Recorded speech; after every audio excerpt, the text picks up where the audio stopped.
हरिओम, मी प्रदीप मोहिते, लक्ष्मीनगर केंद्र नागपूर। माझा हा अनुभव मुंबईचा आहे। मी मुंबईला काही ऑफिसच्या कामानिमित्त मंत्रालयात गेलो होतो। इकडनं आम्ही रात्री दुरांतोने निघालो, सकाळी पोहोचलो तिकडे आणि रात्री माझी रिटर्न ट्रेन LTTवर नव्हती 8:30ची, लोकमान्य टिळक टर्मिनसवरनं। तर मी मंत्रालयातलं सगळं काम केलं, आटपलं माझं काम 4-4:30 वाजता आणि मग मी विचार केला की हॅपी होमला जाऊन यावं, हे दर्शन करून मग तिकडनंच आपण लोकमान्य टिळकवरनं बसू आणि निघून जाऊ, असं मी प्लॅन केला। आणि 4-4:30 वाजता मी खाली आलो मंत्रालयातून। तिथून चर्चगेटला आलो आणि मग तिथून मग मी खारला निघालो।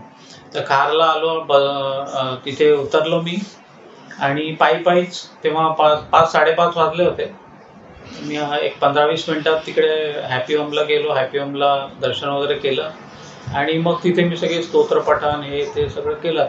आणि मी थोडक्यात थोडं विसरूनच गेलो त्या दर्शनाच्या ह्याच्यात की आपली 8:30ची ट्रेन आहे म्हणून। तर मला थोडा तिथे उशीर झाला, 7:15 झाले मला तिथे, म्हणजे 7:05 तर बिलकुल करेक्ट झाले होते।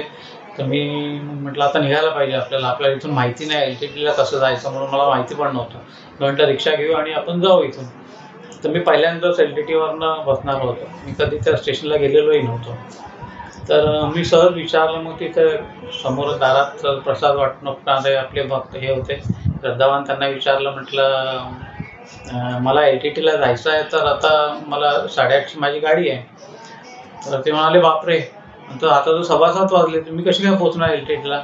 आज तर वर्किंग डे आहे, सायन आणि इकडला चेंबूरचा सगळा मोठा ट्रॅफिक आहे आणि मुश्किल आहे तुम्हाला, तर तुम्ही काही रिक्षाच्या मागे लागू नका, तुम्ही सरळ आता ट्रेनने जा आणि तिथून ते वडाला वगैरे उतरून तिकडून तसे तुम्ही जा म्हणाले, ते तुम्हाला लवकर पोचाल तिथे, नाहीतर बाय रोड जाऊ नका।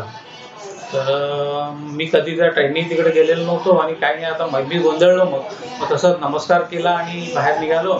म्हटलं बघूया आता काय होईल तर, म्हणून मग थोडं समोर आलो तर मला एक रिक्षावाला दिसला, त्याला म्हटलं, तर UPचा होता मला वाटेल तरी, तर तिथेच त्याला माहिती होतं बापू वगैरे पुण्यात म्हणून।